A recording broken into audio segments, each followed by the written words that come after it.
जी हाँ प्यारे साथियों, सभी को गुड इवनिंग।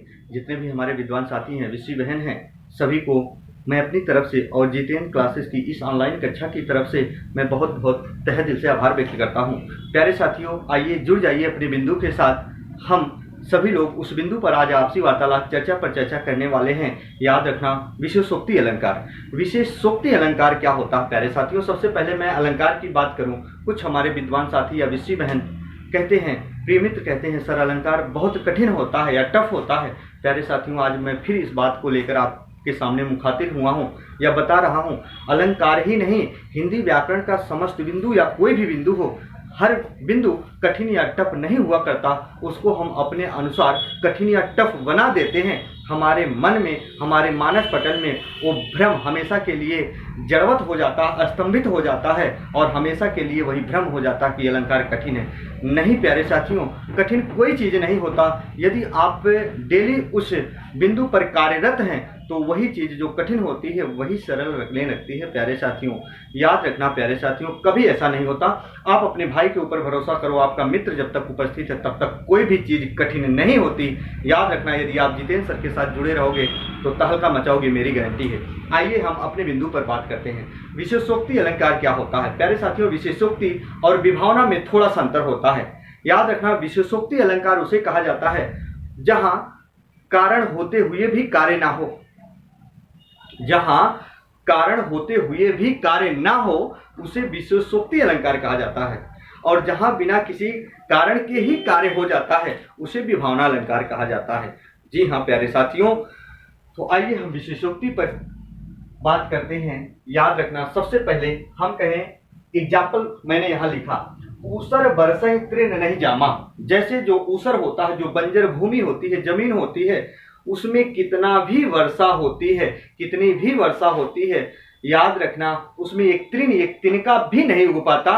यानी तिनके को उगने के लिए क्या होता है? वर्षा की आवश्यकता होती है, पानी की आवश्यकता होती है। यानी वहां पानी क्या है? कारण है भूमि के लिए, बंजर के लिए, और वहां क्या होता है? तिनका उगाता है। तो याद रखना, यहाँ कारण क्या हो रहा? पानी ऊसर भूमि के लिए, लेकिन वर्षा भी हो रही ऊसर भूमि में और एक तिनका भी नहीं जाम पा रहा है। कारण के होते हुए भी कार्य नहीं हो पा रहा प्यारे साथियों। और याद रखना, यही अगर कह दे ऐसे कि ऊसर बरसहि तृण नहीं जामा, अगर ऐसे कह दे कि ऊसर जमीन है, पानी भी नहीं बरस रहा है और फसल उग जा रही है, तो बिना किसी कारण के कार्य हो जा रहा है, तो विभावना हो जाएगा प्यारे साथियों। बात बहुत अच्छी बता रहा हूं, हर एक बिंदु कंसेप्ट क्लियर करा रहा हूं। आइए, कहते हैं पानी बिच मीन प्यासी, मोहि सुन सुन आवे हासी। प्यारे साथियों, एक कबीरदास की दोहावली है। कहते हैं जिसका घर द्वार ही पानी है, जिसका बचपन ही पानी में चला जा रहा है, बचपन ही बीत रहा है, पल रहा है, बचपन से लेके सारी उम्र पानी में गुजर जा रही है, अर्थात मीन किसे कहा जाता है? मछली को कहा जाता है प्यारे साथियों। याद रखना, कहते हैं पानी बीच मीन प्यासी, यानी जो मछली रहती है दिन रात पानी के बीच में रहती है, जिसका जल ही जीवन है, अर्थात वो भी प्यासा है। अर्थात हम कह सकते हैं कारण के होते हुए भी कार्य नहीं हो पा रहा है, अर्थात हम कहते हैं प्यास लगी हो, पानी भी हो, पर नहीं पी पा रहे हो।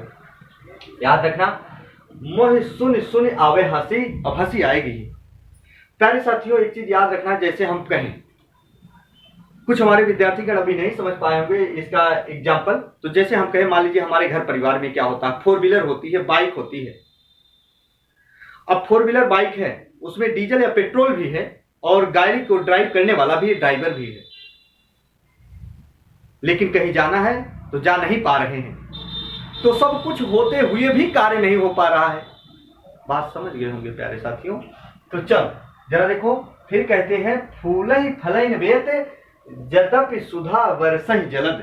याद रखना, कहते हैं फूलहि फलहि वेत, यद्यपि सुधा वर्षहि जलद। जैसे हम कहते हैं बेत एक वृक्ष होता है, बेत एक वृक्ष होता है प्यारे साथियों।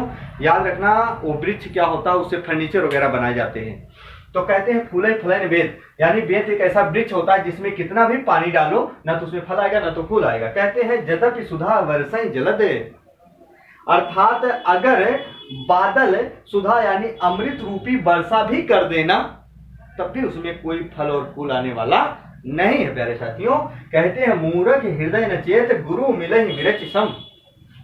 जी हाँ, अर्थात कहते हैं मूर्ख हृदय वाले व्यक्ति को ब्रह्मा के समान यदि गुरु मिल जाए ना, तब भी कोई फर्क नहीं पड़ने वाला प्यारे साथियों, याद रखना। फिर कहते हैं अगला एग्जाम्पल, नैनों से सदैव जल की वर्षा होती रहती, तब भी प्यास नहीं बुझती। अर्थात हम किसी शोक में, किसी दुख में डूबे हो, आंख से आंसू निकल रहे हो, तब भी कहते हैं कि जो है आंख की प्यास नहीं बुझ पा रही है। प्यारे साथियों, ऐसा यही चीज है, याद रखना। एक बार इसका स्क्रीनशॉट ले लो, तो हम फिर पुनः आगे आपसे वार्तालाप कुछ करेंगे। जी हाँ, तो सबसे पहले मैं अपने विद्वान साथियों और विषय बहनों से कहना चाहूँगा, प्यारे साथियों, याद रखना, यदि जितेंद्र सर का यदि वीडियो अच्छा लगे तो लाइक और सब्सक्राइब करना ना भूलें और शेयर ज़्यादा से ज़्यादा करिएगा प्यारे साथियों। तब तक के लिए शुभ रात्रि, जय हिंद, जय भारत प्यारे साथियों।